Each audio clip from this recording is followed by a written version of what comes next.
3 जून को दिल्ली के मालवीय नगर में एक ही परिवार के 8 लोग आग में जलकर मर जाते हैं।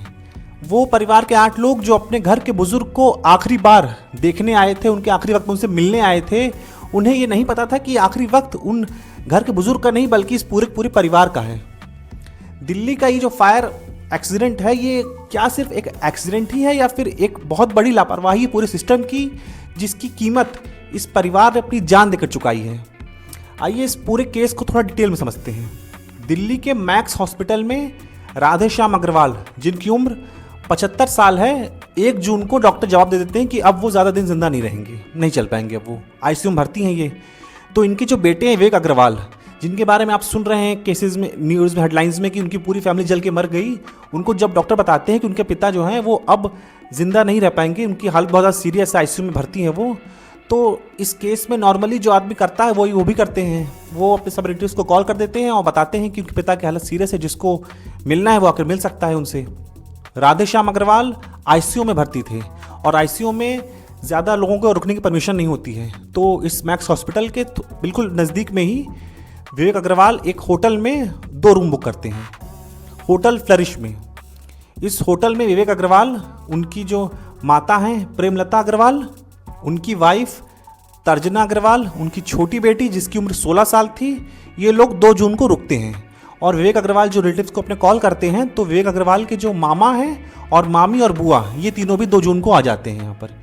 विवेक अग्रवाल की जो बड़ी बेटी है, यानी कि थी एंजल, वो उसको बुलाते हैं कॉल करके, वो जो है बैंगलोर में पढ़ रही थी, इंजीनियरिंग कर रही थी वो। एंजल को बताते हैं उसके पिता विवेक अग्रवाल की दादाजी की तबीयत खराब है और उनकी आखिरी समय है, एक बार आखिरी समय में आके मिल लो उनसे।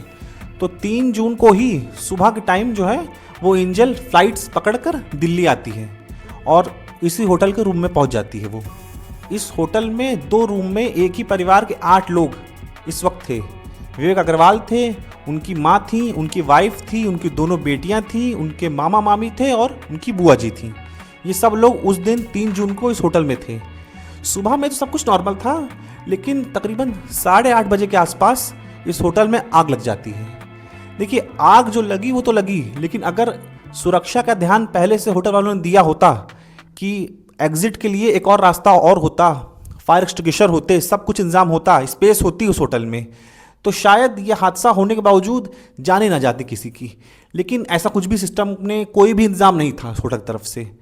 8:30 बजे आग लगती है और मीडिया रिपोर्ट्स के अकॉर्डिंग विवेक अग्रवाल अपने कज़न के पास कॉल करके बताते हैं कि होटल में आग लग गई है और उन्हें समझ नहीं आ रहा है कि होटल से निकले कैसे।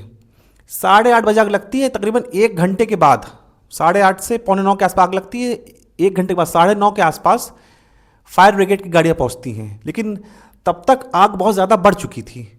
अच्छा, इस पूरे हादसे में अगर कोई हीरो था तो वो इस होटल के सामने गद्दे की दुकान थी, गद्दे वाला जो था वो इस पूरे हादसे में एक हीरो की तरह उभरता है।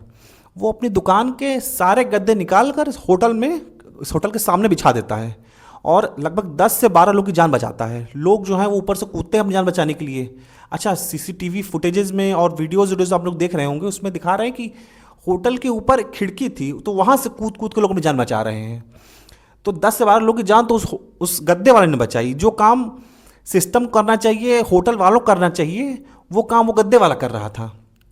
अच्छा, कुछ लोगों की जान तो बचा लेता है, लेकिन अफसोसनाक बात यह है कि इन सब चीज़ों के बावजूद अग्रवाल फैमिली का कोई भी मेंबर सर्वाइव नहीं कर पाता है, उन्हें भागने का रास्ता ही नहीं मिल पाता है।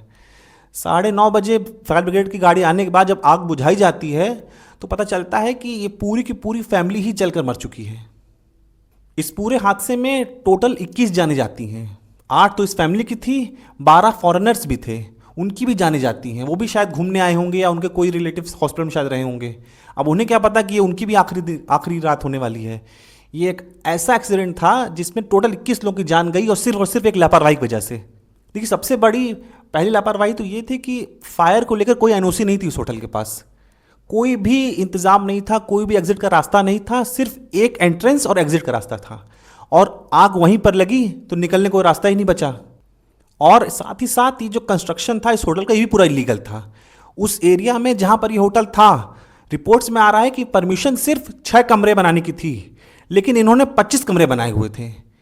अभी कुछ महीनों पहले हाईकोर्ट ने एक फायर ऑडिट भी जारी किया था कि देखा जाए पूरे शहर में कि कहाँ पर इन लोगों ने फायर जो नियम कानून है उनका सही से पालन हो रहा है या नहीं।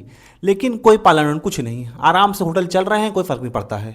अभी कुछ दिन पहले कोचिंग में भी आग लगी थी इसी वजह से, लेकिन जो है कोई फ़र्क नहीं पड़ता है। एक बार एक्सीडेंट होता है, कोई आग लगती है, न्यूज़ हेडलाइंस बनती हैं, तो होता है कि अब जो जांच होगी, ये कार्रवाई होगी, गिरफ्तारी होगी, लेकिन जो है कुछ दिन का ही बस होता है, बाकी फिर आराम करते हैं सब।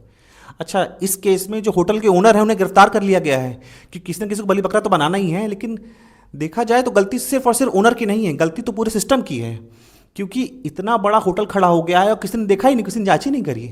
यहाँ आदमी के पास बाइक का लाइसेंस नहीं होता तो तुरंत रोक लिया जाता है कि तुम भैया जान खतरे में डाल रहे हो अपनी। और इसने तो इतने सारे लोग की जान खतरे में डाली है, कोई देखने वाला नहीं है। सब गलती ओनर की बताई जा रही है बस। गलती देखा जाए तो पूरी सिस्टम की है, सरकार की भी गलती है इसमें। इस पूरे हादसे को लेकर आपको क्या लगता है, आपकी क्या राय है, आप कमेंट ज़रूर बताइएगा।